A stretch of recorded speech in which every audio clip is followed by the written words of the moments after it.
हुनुहुँदो रहेछ एकदम धन्यवाद दाइ अनि कस्तो लागिरहेछ त यो भ्यूहरु दाइ एकदम राम्रो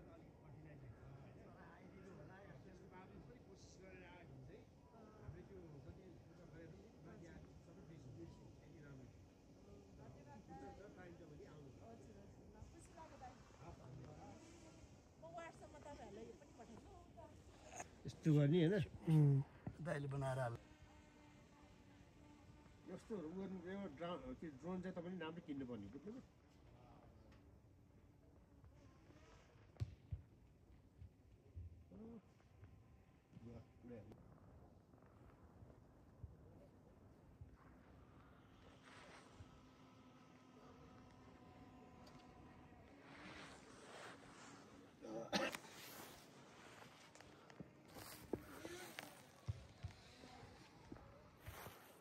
जति चिसो भयो त्यति राति हिउँ पर्दै आउने होला